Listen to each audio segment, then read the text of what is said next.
I'm back. I am in a different place because the mosquitoes... Oh, hang on. I got the microphone a little bit too close to my mouth. The mosquitoes are super duper uber bad, so I'm inside of this net thing. The sun cannot make up its mind if it wants to be out or not, so if the light changes, I'm sorry, I can't control the weather, Jackie. By the way, I forgot to mention, for some reason, YouTube keeps reposting my old videos. I'm not really sure why it happened. The first time it happened, I thought somebody hacked me. I was outside working on something when I got a notification that one of my videos posted. An old video, not a new one. So I ran to my computer, turned it on. It didn't have a thumbnail or anything. It was just an old video. So I deleted it right away. And then I changed my password because I thought maybe somebody hacked me. I don't know. And then it happened again. And that time I was able to very, very quickly delete it. That time it did have a thumbnail. And the time it happened again, it was like a week ago, I think. And it also had a thumbnail. But that one happened while I was in the middle of a class. I was with a student when I got the notification, and it was an hour-long class. So the whole time that I am in this class, I'm thinking about this video being uploaded, and I can't do anything about it. So it had already gotten a few views by the time I finished with class and was able to delete it, which is why I posted that apology thing. I don't know why it's happening. It's not me. I'm not doing it. It keeps happening at times where I'm not even at my computer. I'm not scheduling them. They're like random old ones. Like it won't even be in order. It's just a random one. And I don't know how to stop it. I tried to Google it and nobody else seems to be having this problem. So I don't know if it's just a glitch with YouTube or what. But if you see a repost from me, I am sorry. Just ignore it. I'll delete it when I can. Just please don't be mad at me for it. I'm not reposting trying to get more views or anything like that. It's why I'm deleting them afterwards. I don't know why it's happening. I don't know. I can't stop it. So now you know. I'm sorry. I'm trying to fix it. I don't know how to fix it because I don't really know what the problem is. If anyone has any advice on what could possibly be causing this or how I can fix it, please let me know. Because I don't want this to keep happening. Anyway, I'm finally here with a super short little, we'll call it a mini lesson today. And see, look, the sun has come back.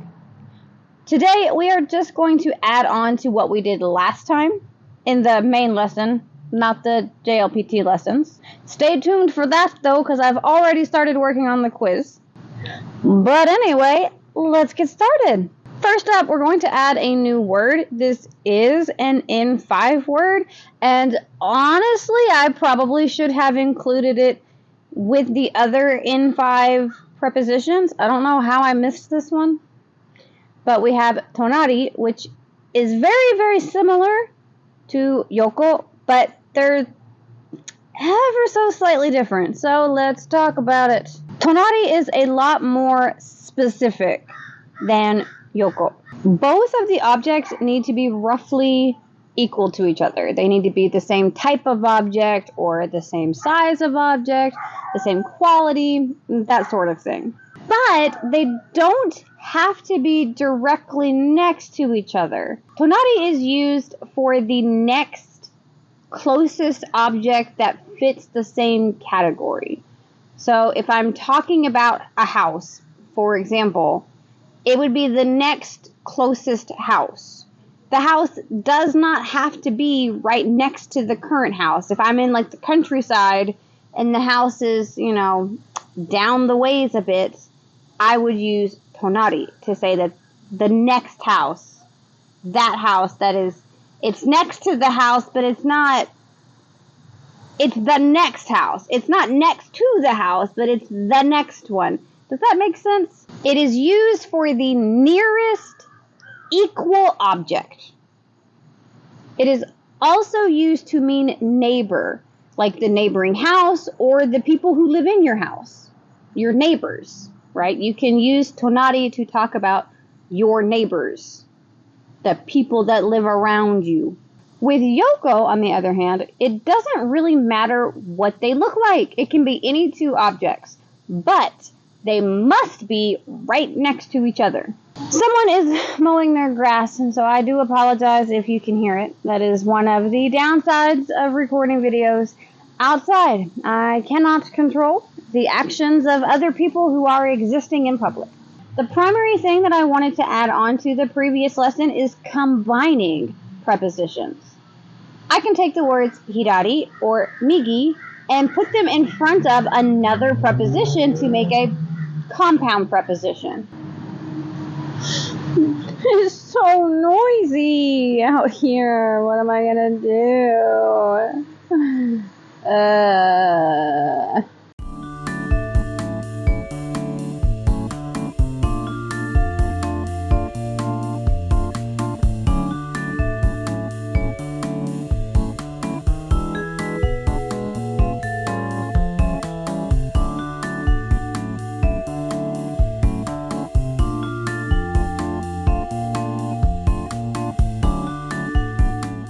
The sun went away, but so did the lawnmower. So, oh my gosh, a hummingbird!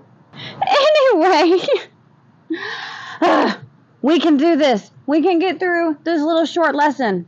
You do not need to put anything in between the two prepositions in order to add them together.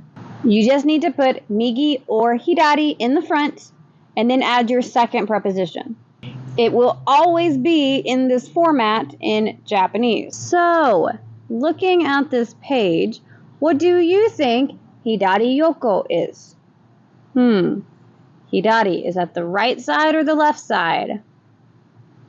It's the left one. So, hidari yoko would be the left side. The next one is hidari mae. Mae is front, so this is front left. Let's give Japanese another shout out for being very straightforward and logical with their grammar, because in English, sometimes the word left is in the front and sometimes the word left is in the back. We would never say left front in English. We also would never say side left. I don't know why. That's just the rule. But in Japanese, you don't have to worry about any of that nonsense because it is always the same, and I love it. Next up, we have migishita. For this one, I want to make a slight pronunciation note. Remember that sometimes vowels are dropped, for example, with des and mas. That final U we don't usually say. This also happens with words like ski. We don't usually say suki, right? We take that U out. That sometimes happens with shita. If I say shita by itself, like if I want to say something is down or under, I can just say shita. A lot of the times the I will stay there. Not always. You can still take the I out. But when it's in a compound word like this and you say migi shita, you can say migi shita, migi shita. A lot of the times, though, that I gets dropped and it's migishita, that I just kind of disappears. It's kind of like how in English the letter T will sound like a D. It's just something that happens naturally when you talk a little bit more fast. Just know that a lot of the times you're not going to hear that I sound. Migishita means bottom right, right? Migi is right. Shita is bottom or under, so the bottom right. And then we have migi ue. Migi ue is top right. To practice, I have a little sample conversation for you. This will utilize a lot of the things that you've learned so far.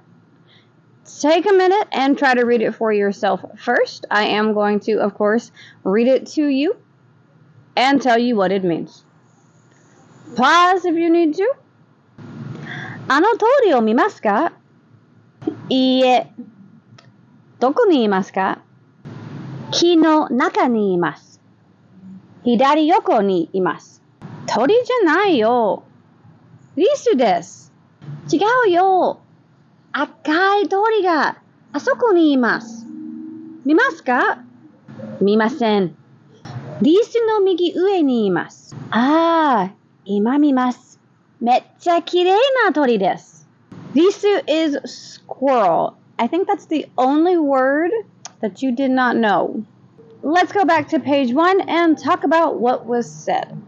あの鳥を見ますか? Do you see that bird? いいえ、どこにいますか? No. Where is it?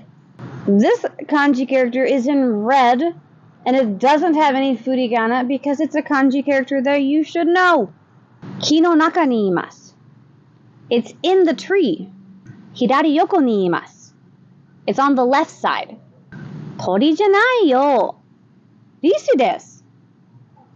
That is not a bird. It's a squirrel. 違うよ. That's not it. 赤い鳥があそこにいます.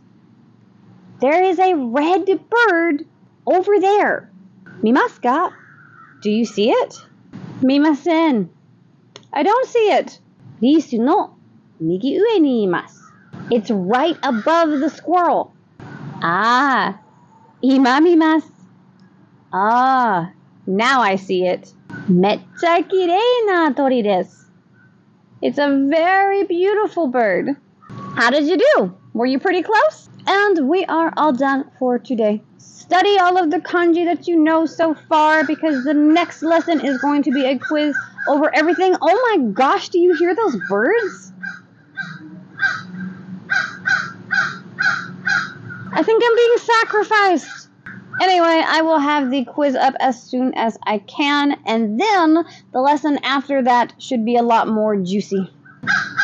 I'll see you guys next time. Bye!